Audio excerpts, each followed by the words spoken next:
Padre nuestro que estás en los cielos, sea santificado tu precioso nombre aquí y ahora, Señor.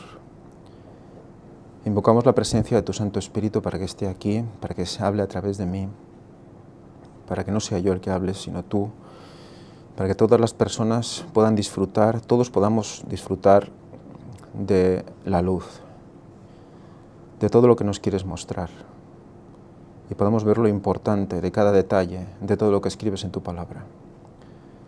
Te lo pedimos todo en el nombre santo de Jesús, y te pedimos perdón por nuestros pecados. Amén.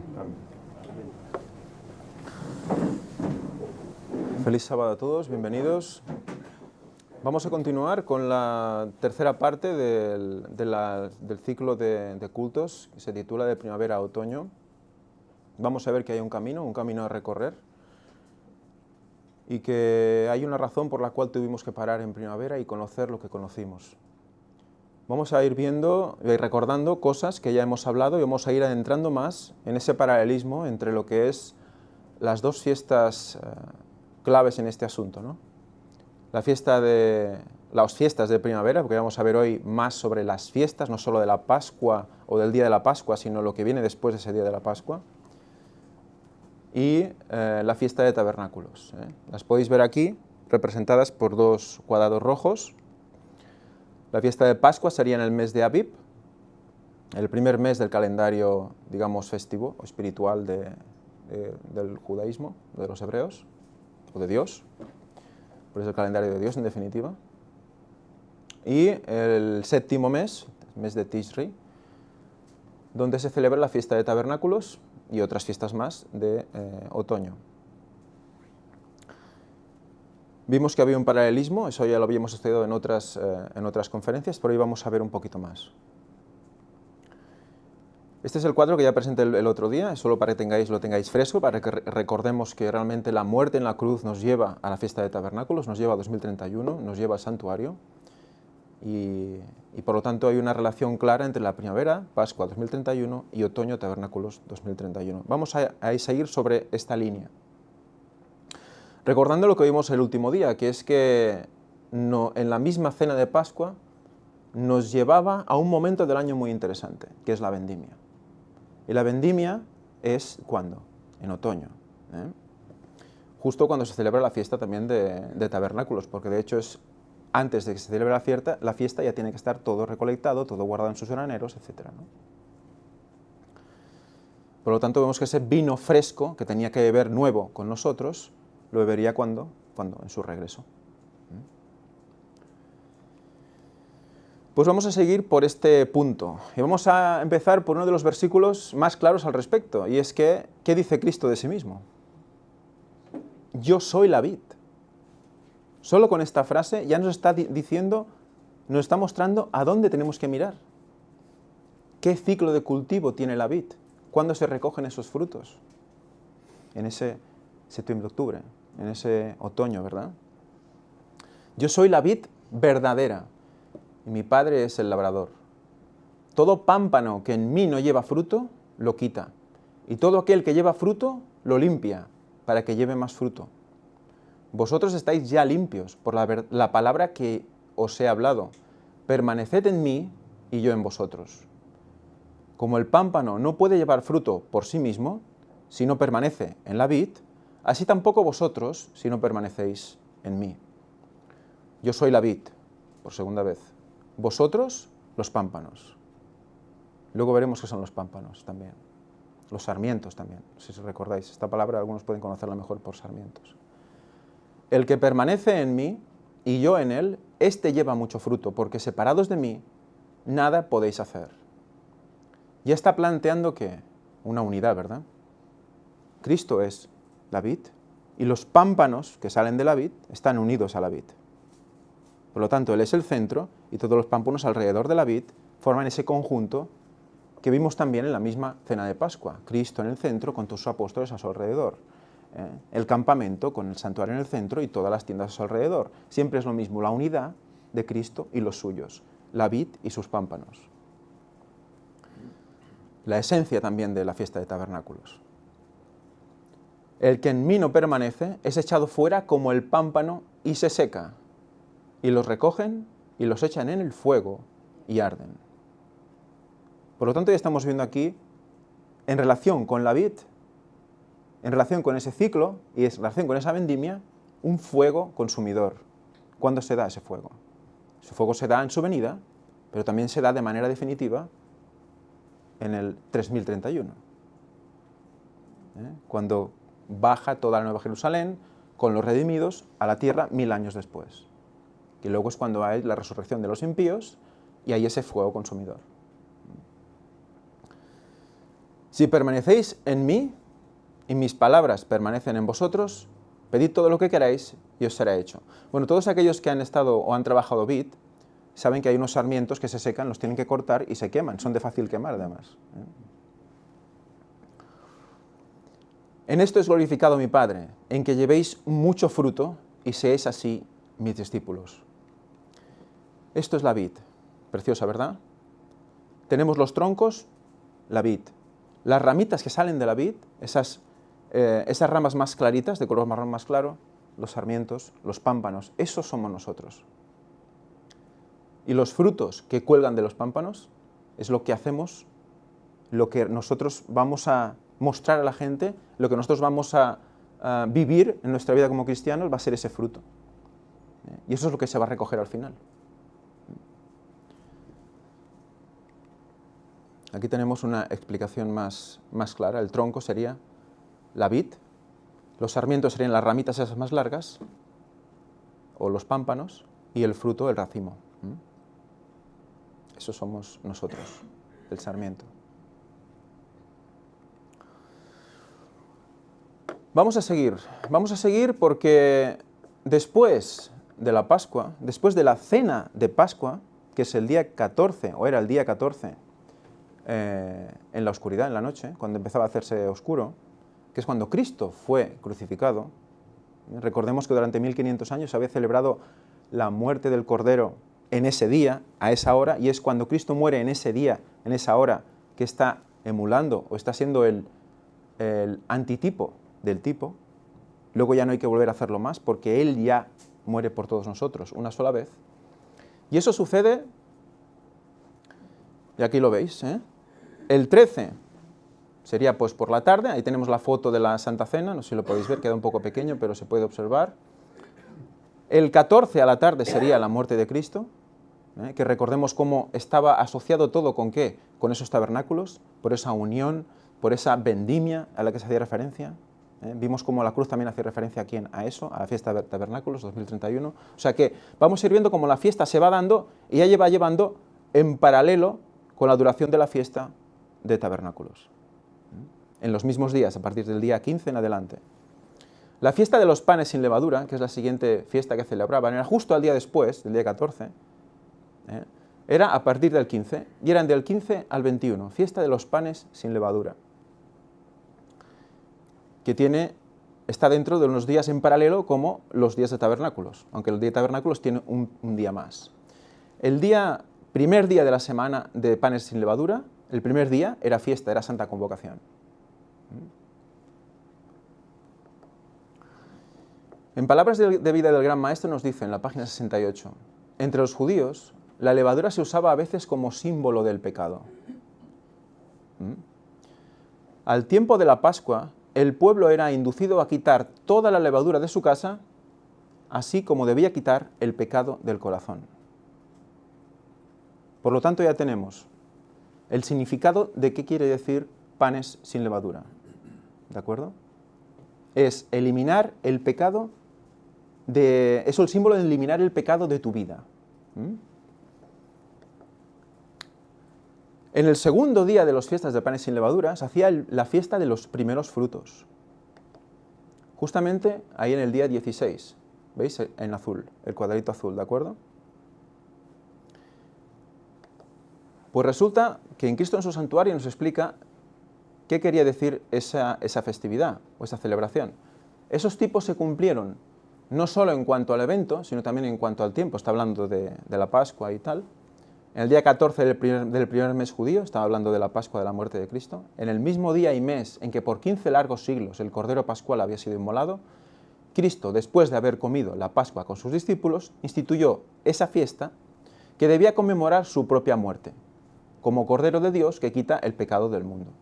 En esa misma noche fue aprehendido por manos impías para ser crucificado e inmolado. Por lo tanto, el 14 por la noche. Y como antitipo de la gavilla mecida, y es bueno, ¿y esto qué tiene que ver ahora?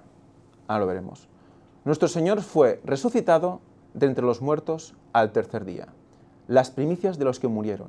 Un ejemplo de todos los justos que resucitarán, cuyo cuerpo miserable será transformado y hecho como su cuerpo glorioso. O sea que la fiesta de los primeros frutos, que se hacía el segundo día, que era ofrecer una gavilla es un manojo de cebada, que era la primera siembra que se recogía. Y se mecía delante de Jehová. Y eso era la simbología de, ¿qué dice aquí? De la resurrección. Eso era el antitipo de la resurrección de Cristo. Y también, ¿qué? Era la garantía de nuestra propia resurrección. ¿Y nosotros cuándo vamos a resucitar? Si morimos antes de que Cristo venga. ¿Cuándo vamos a resucitar? En la segunda venida de Cristo. Por lo tanto, en el año 2031, tabernáculos. Entonces, fijaros lo interesante. Tenemos la fiesta de la celebración de la Pascua, que la come Él con sus discípulos, instituyendo la Santa Cena. Nos hace referencia a la vendimia y, por lo tanto, a tabernáculos.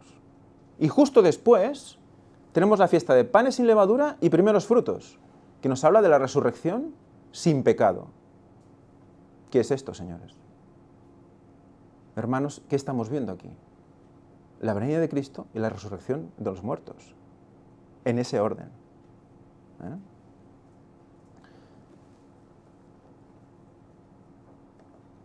Entonces, ya vamos viendo cómo la secuencia de fiestas nos van indicando, nos van mostrando lo que ha de pasar en tabernáculos. Y está ocupando los mismos días que va ocupando tabernáculos en paralelo.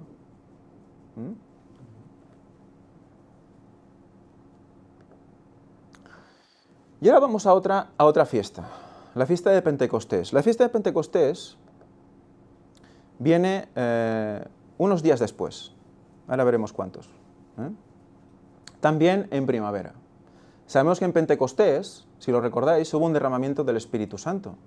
Los discípulos estaban todos reunidos, medio muertos de miedo también, hay que decirlo, preguntándose qué había pasado. Pero también estaban juntos, unánimes juntos en oración. Y en ese momento se derrama el Santo Espíritu. Y ahí es cuando empiezan a ver y a comprender por qué murió Cristo y para qué. Y cómo era una comisión para ellos explicarlo, ¿no? Entonces, se produjo justo en el día de Pentecostés, porque es un día concreto, no es una fiesta de varios días. ¿Por qué el derramamiento se produjo en Pentecostés? Será una pregunta que nos hará hacernos más preguntas. ¿De acuerdo? La fiesta de los panes sin levadura guardarás. Vamos a ir viendo ahora una relación entre la fiesta de los panes sin levadura, la fiesta de las primicias y Pentecostés, para ir viendo que van todo muy unido, va todo como muy en paralelo. Lo que dijimos el otro día, tenemos que empezar a ver estas fiestas como unas fiestas que son tres en una, que van dirigidas a lo mismo. La fiesta de los panes sin levadura guardarás. Recordemos, es la fiesta de 7 días que viene después de la cena de Pascua, ¿de acuerdo? 7 días comerás pan sin levadura, según te he mandado, en el tiempo señalado del mes de Abib, porque en el mes de Abib saliste de Egipto. En el 22 dice, también celebrarás la fiesta de las semanas. La fiesta de las semanas es la fiesta de Pentecostés. ¿Por qué le llaman de las semanas? Ahora lo veremos. La de las primicias de la siega del trigo. Las fiestas de primavera que hemos visto antes, la Pascua, panes sin levadura y primeros frutos, todas están relacionadas con un cereal concreto, que es la cebada. Y cuando se presentan los primeros frutos, se presentan los primeros frutos de la cebada. Pero en la fiesta de las semanas, que es la fiesta de Pentecostés, se presenta la primicia de la siega del trigo. Esto va a ser muy importante, pero hoy no lo vamos a ver del todo. Va a ser un tema de estudio interesante. Y la fiesta de la cosecha, a la salida del año, que es la fiesta de tabernáculos, que es la tercera fiesta.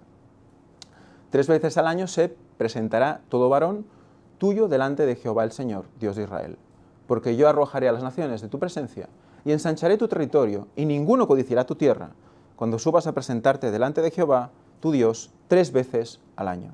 Les garantizaba que no iba a pasar nada en sus tierras y que todos fueran 3 veces al año. ¿Cuándo se celebraba la fiesta de Pentecostés? Aquí lo vamos a ver. Empieza hablando, no podrás sacrificar la Pascua en cualquiera de las ciudades de Jehová que Dios te da, estamos hablando de la Pascua primero, sino en el lugar que Jehová tu Dios te escoja para que habite allí su nombre. Sacrificarás la Pascua por la tarde, a la puesta del sol, a la hora que saliste de Egipto. Es que está hablando del día 14. Y la asarás y comerás en el lugar que Jehová tu Dios haya escogido, y por la mañana regresarás y volverás a tu habitación. 6 días comerás pan sin levadura, que es la segunda fiesta, y el 7º día será fiesta solemne a Jehová tu Dios, no trabajarás en él. Después, 7 semanas contarás, desde que comience a meterse la hoz en las mieses, comenzarás a contar 7 semanas. O sea, cuando empiecen a cortar la mies de la cebada, que es el primer cereal, contarán 7 semanas. Y harás la fiesta solemne de las semanas a Jehová tu Dios. De la abundancia voluntaria de tu mano será lo que des, según Jehová tu Dios te ha bendecido. Y te alegrarás delante de Jehová tu Dios, tú, tu hijo, tu hija, tu siervo, tu sierva, el levita, que habite en tus ciudades, y el extranjero, el huérfano y la viuda, que esté en medio de ti, en el lugar que Jehová tu Dios haya escogido para poner allí su nombre. Y acuérdate que fuiste siervo en Egipto, por tanto guardarás y cumplirás estos estatutos. Te alegrarás delante de Jehová tu Dios. Fíjate que la conclusión de estas fiestas, y aún no ha llegado a tabernáculos, es la alegría. Recordemos que tabernáculos era alegría, porque estábamos todos juntos esperando a Cristo en su venida, y nos veíamos con Él. Pues esas 3 convocaciones son de alegría, que es otro factor común entre las 3. 3 veces al año aparecerá todo varón, esto es Deuteronomio 16:16, tuyo delante de Jehová tu Dios, en el lugar que Él escoja, en la fiesta solemne de los panes sin levadura, en la fiesta solemne de las semanas, que es Pentecostés, y en la fiesta solemne de los tabernáculos. Y ninguno se presentará delante de Jehová con las manos vacías. Algo hay que llevar a esas fiestas. Recordemos que cuando venga Cristo va a recoger un fruto. Ese fruto que cuelgue de nuestro pámpano es lo que va a recoger. Y por lo tanto nosotros mismos.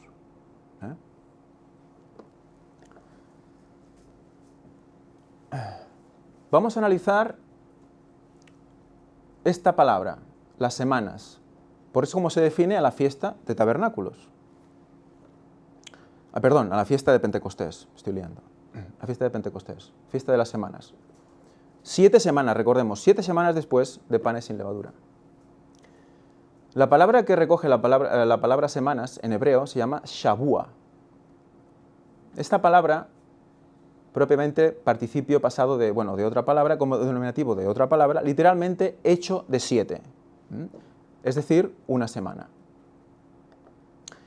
Si vamos a otra de las fuentes de Shavua, si vamos a ver especialmente lo que nos interesa de aquí, de esta definición, porque realmente lo que nos está diciendo es que esta palabra, semana, Shavua, es hecha de 7, pero es una semana especialmente de años, semana 7. Fijaros cómo nos está diciendo aquí que estas 7 semanas también se puede considerar años, 7 semanas de años, o sea, 49 años, 50 años, porque recordemos que son 7 semanas y al día siguiente de la 7ª semana es 50 días. Nos está diciendo que esta palabra se puede utilizar como años, incluso especialmente hablando de años. Si recordamos la profecía de Daniel, que habla de las 7 semanas y las 62 semanas, utiliza la misma palabra hebrea para definir esa profecía. Así que podemos leer estas 7 semanas, estos 49 días, 50 días hasta el día de Pentecostés, como algo profético.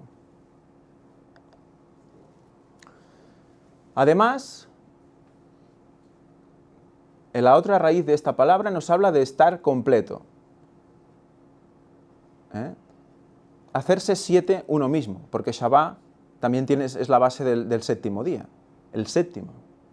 Y el séptimo es estar completo. 7 veces 7 es muy completo. Es estar muy completo.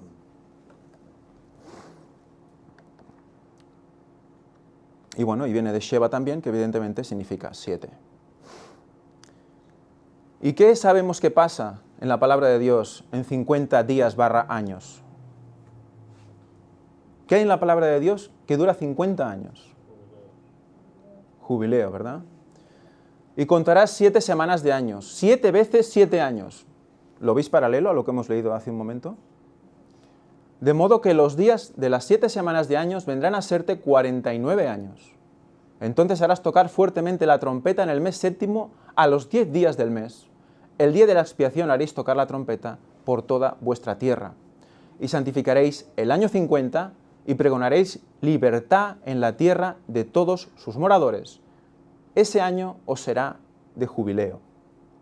Si fijaros que Pentecostés podría estar puesto 25 días después de las primicias o de los panes sin levadura, 30, 35, 55, no. Está puesto justamente 50 días después de presentar la gavilla mecida, que representa la resurrección de Cristo, y la resurrección nuestra. 50 días después. Ni más ni menos. Y además con una palabra que se puede interpretar como 50 años. ¿Qué nos está diciendo? Nos está haciendo una digamos, apunta claramente al concepto de jubileo. El año 50 os será jubileo. No sembraréis, no segaréis lo que nazca suyo en la tierra, ni vendimiaréis sus viñedos. Nosotros volveremos a sufrir una vez Cristo venga y recoja su vendimia. ¿Volveremos a sembrar, volveremos a sufrir en la tierra como aquí lo estamos sufriendo? ¿Volveremos a trabajar con el sudor de nuestra frente? Se acabó todo.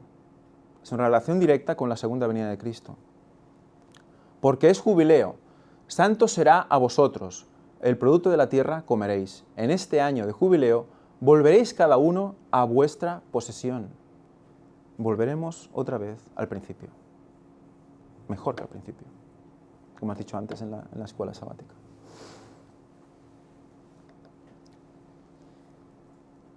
¿Y qué pasa en un jubileo? Porque Pentecostés nos marca 50 años. ¿Qué nos quiere decir con ese jubileo? ¿Por qué marca 50 años? ¿Por qué nos quiere decir jubileo? Vamos a leerlo. Notas bibliográficas de Elena White, página 112. Y al anunciar Dios el día y la hora de la venida de Jesús, mirad qué momento estamos, Mirad qué momento estamos, los 144.000, justo antes de que Cristo vuelva. Justo antes de que Cristo vuelva. Y es anunciado el día y la hora de su regreso. En tanto expresaba ante su pueblo el pacto sempiterno, pronunciaba una frase y se detenía, mientras las palabras repercutían por toda la tierra. El Israel de Dios permanecía con los ojos en alto, escuchando las palabras según salían de labios de Jehová, que retumbaban por la tierra como estruendo del trueno más potente. El espectáculo era pavorosamente solemne. Y al terminar cada frase, los santos exclamaban: Gloria, aleluya. Su aspecto estaba iluminado con la gloria de Dios, y resplandecían sus rostros como el de Moisés al bajar del Sinaí. Lo hemos visto hoy en la escuela sabática también. A causa de esta gloria, los malvados no podían mirarlos, y cuando la bendición eterna se pronunció sobre quienes habían honrado a Dios, santificando su sábado, resonó un potente grito por la victoria lograda sobre la bestia y su imagen. Entonces comenzó el jubileo. ¿Qué estaba definiendo hasta ahora? ¿Qué estaba definiendo? ¿Qué estaba leyendo? ¿Qué estábamos definiendo? Quiero una respuesta. ¿Qué estábamos definiendo hasta ahora? Hay un evento muy claro aquí, ¿no? ¿Qué estábamos definiendo? La segunda venida de Cristo. Entonces comenzó el jubileo. ¿Cuándo? En la segunda venida de Cristo. durante el cual la tierra debía descansar. Vi al piadoso esclavo levantarse en triunfal victoria y desligarse de las cadenas que lo ataban, mientras que su malvado dueño quedaba confuso sin saber qué hacer. ¿Quién es este malvado dueño? Somos de Satanás aún, ¿verdad? Porque los malvados no podían comprender las palabras de la voz de Dios. Pronto apareció la gran nube blanca. Ahí está. Me pareció mucho más hermosa que antes. En ella se sentaba el Hijo del Hombre. Al principio no distinguimos a Jesús en la nube, pero al acercarse más a la tierra pudimos contemplar su bellísima figura. En cuanto apareció, esta nube fue la señal del Hijo del Hombre en el cielo. Fijaros, ¿por qué 50 días / años hasta Pentecostés? ¿Quién nos está diciendo esto? ¿Pentecostés a qué apunta? A la segunda venida de Cristo. Es un dato bíblico de que Cristo viene en jubileo. Hasta ahora lo sabíamos por Elena White, ¿verdad? Pero nos está diciendo que el jubileo de la tierra, que también lo sabemos por Levítico, es ese momento concreto. Nos dice 50 años. La segunda, digamos, fiesta importante, que es Pentecostés, nos está marcando también el momento y nos da otra característica más de la segunda venida de Cristo. Por lo tanto, el esquema se va ampliando. Bueno, el día 26 del segundo mes os lo he marcado también porque es el día que 40 días después de la resurrección de Cristo es cuando Él sube en la nube, ¿no? Y es el momento en el cual le dice, hoy lo hemos hablado también en la escuela sabática, ¿no? Como los ángeles le dicen, tal como lo veis subir en la nube, así volverá. O sea que está relacionado directamente con la segunda venida de Cristo. Y desde que se entregan los primeros frutos hasta el día 6 del tercer mes, que es el día de Pentecostés, pasan 50 días. ¿He dicho algo curioso? ¿He dicho algo que nos haga pensar que ese 6 del tercer mes nos indique algo? 6, tercer mes. 6 y 3. 6.000 años, tercer milenio. ¿Por qué 50 días después del segundo día de la fiesta de panes sin levadura? ¿Por qué 50 días a partir de las primicias, resurrección, jubileo, viene Cristo? Muy interesante. Por lo tanto, hay una relación también entre Pentecostés y la segunda venida de Cristo.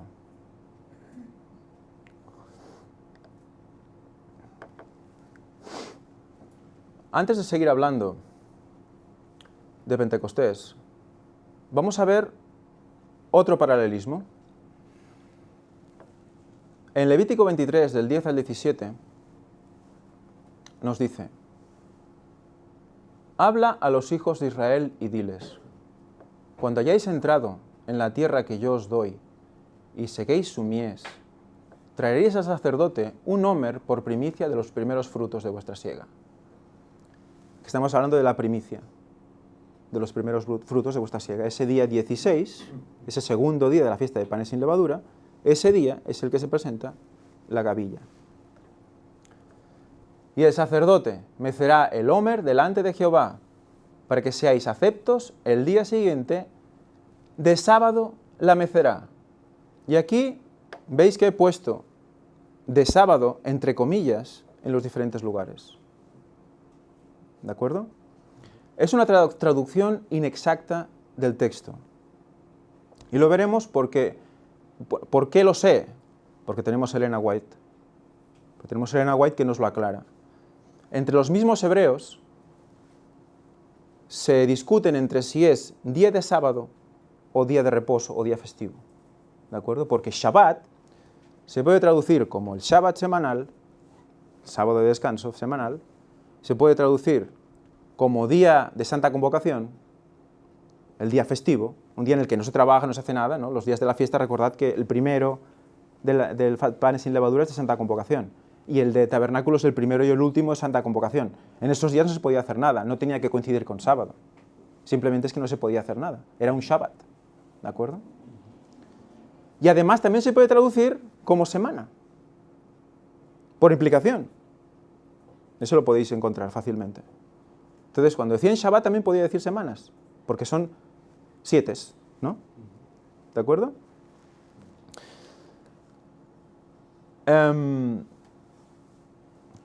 Voy a leerlo desde el punto de vista de la interpretación correcta. Y el sacerdote mecerá el homer delante de Jehová, para que seáis aceptos el día siguiente del día festivo, la mecerá.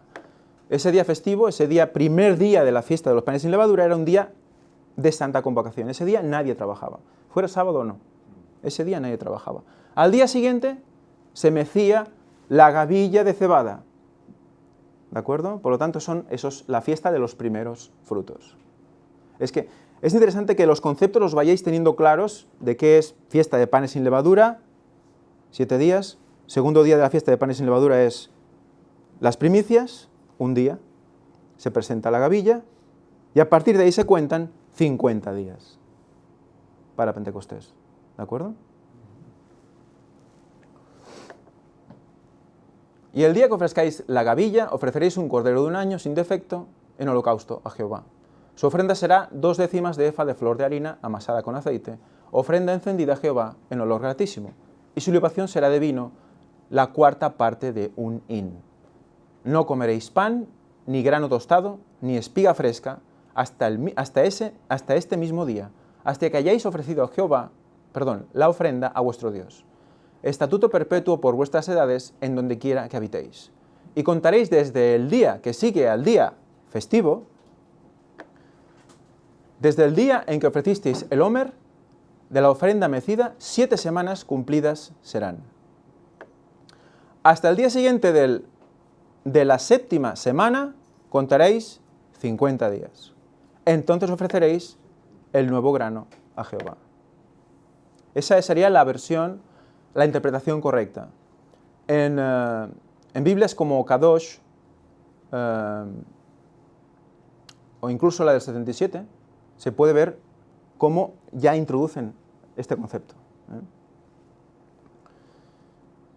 De vuestras habitaciones traeréis 2 panes para ofrenda mecida, 2 panes, que serán de 2 décimas de efa de flor de harina, cocidos con levadura, como primicias a Jehová. Tenemos, por lo tanto, en la primera parte, las primicias de cebada en las fiestas de panes sin levadura, y al final tenemos las primicias del trigo en la fiesta de Pentecostés. Vemos claramente un paralelismo. Tenemos un cereal, la cebada, y un cereal, el trigo. En paralelo hay que presentar ofrenda de primicias, una sin levadura y otra con levadura. Y aquí es donde Nela White nos lo aclara. La Pascua, el 14 del primer mes, seguía por 7 días, del 15 al 21 del primer mes, como fiesta de los panes ácimos, sin levadura.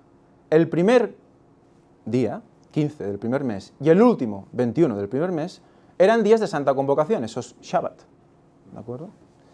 Durante los cuales no debía hacerse trabajo servil alguno. El segundo día de la fiesta, por lo tanto 16 del primer mes, tienes el calendario en la cabeza, ¿no? Se presentaban a Dios las primicias de la cosecha del año. La cebada era el primer cereal que se cosechaba en Palestina y al principio de la fiesta empezaba a madurar. El sacerdote agitaba una gavilla de este cereal ante el altar de Dios en reconocimiento de que todo era suyo. No se debía recoger la cosecha antes de que se cumpliera este rito. O sea, de la misma manera que en panes sin levadura, las primicias de cebada se presentaban a Dios diciendo todo es tuyo, pero además se presentaba la resurrección, se hacía lo mismo en la fiesta de las semanas. Se presentaban 2 panes, esta vez con levadura y también se mecían ante Dios. ¿Estamos viendo dos cosas paralelas? ¿Está hablando también de una resurrección aquí? Por lo tanto, dice Elena White, 50 días después, no 50 sábados después, no esperar al sábado y contar 50 días, no, 50 días después del segundo día de la fiesta de panes sin levadura, tal cual lo hemos leído hoy, por lo tanto, el 6 del tercer mes, de la ofrenda de las primicias, venía la fiesta de Pentecostés, también llamada la fiesta de la mies o de las semanas. Como expresión de gratitud por el cereal que servía de alimento, se ofrecían al Señor 2 panes cocidos con levadura. La fiesta duraba un solo día y se dedicaba al culto.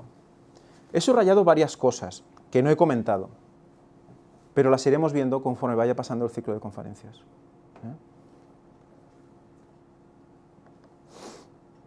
Aquí tenemos el manojo de cebada, que sería la gavilla mecida, y aquí los panes tradicionales con levadura, que supongo que tenéis hambre ahora y es un mal momento para...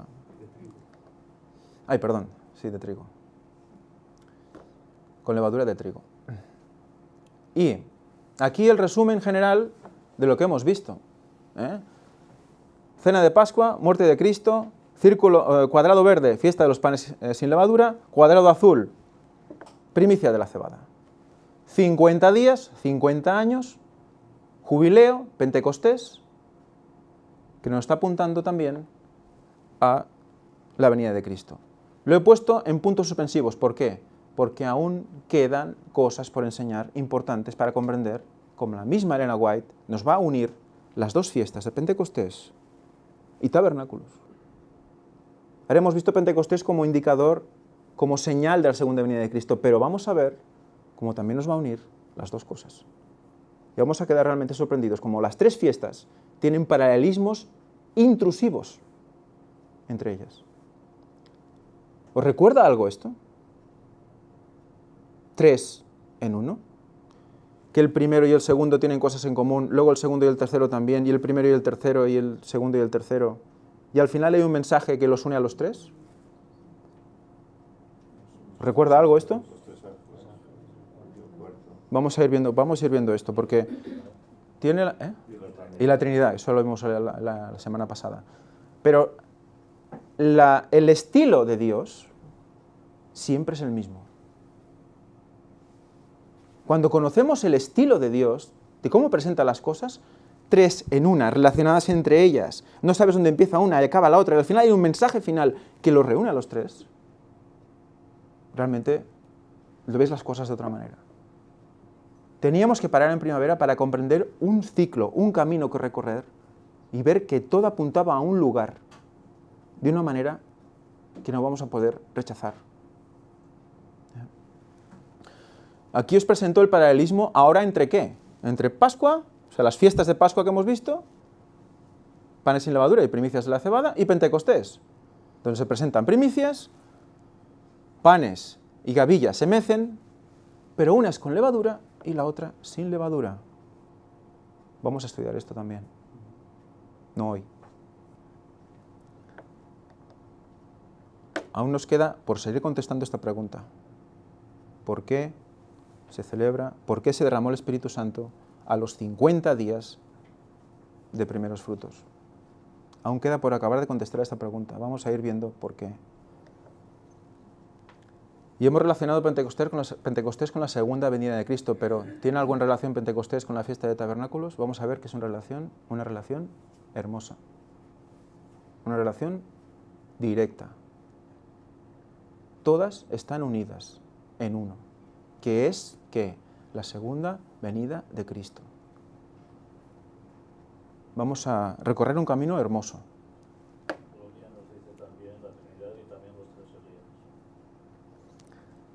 Aquí nos hablan de que evidentemente tenemos 3 Elías también. ¿Ya? Y hay un tercer Elías que tiene que levantarse como mensaje y como persona. Y eso es el estilo divino. No podemos ser antitrinitarios si conocemos el estilo de Dios. Es su manera de trabajar. Y no nos engañen, lo hace siempre igual para que no nos desviemos y no nos despistemos. Si un día lo hace de una manera y otro de otra, al final no sabes dónde estás. pero así te va marcando señales para comprender más cosas sobre todo lo que nos explica. Muy bien, pues aquí acaba la presentación de hoy. La semana que viene vamos a seguir analizando el tema de Pentecostés. Vamos a seguir analizando el trigo, porque es el cereal que se recogía en Pentecostés, las primicias. ¿Por qué se recogía en esa época? ¿Por qué el trigo es de esa época? Vamos a analizar eso, todo eso, ¿eh? Con la inestimable ayuda de mi padre, porque él ha estado en el campo y sabe muchas cosas al respecto y me ha ayudado mucho en todo esto. Hay que conocer lo que ellos vivían en el campo para saber lo que nos explica todo esto. Hay grandes misterios. Os animo a estudiar las fiestas y que aportéis cosas, porque, ¿sabéis?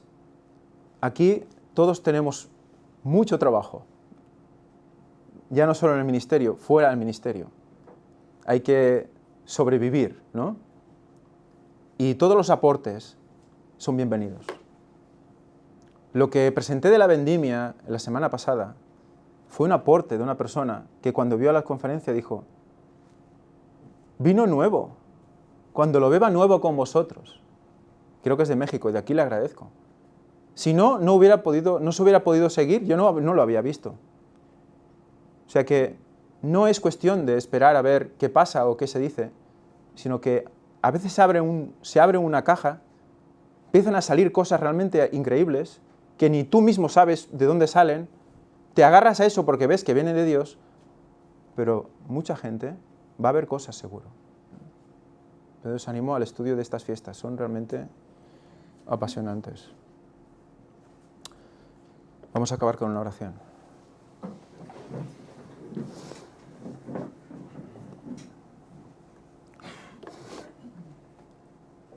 Padre nuestro que estás en los cielos, santificado sea tu nombre.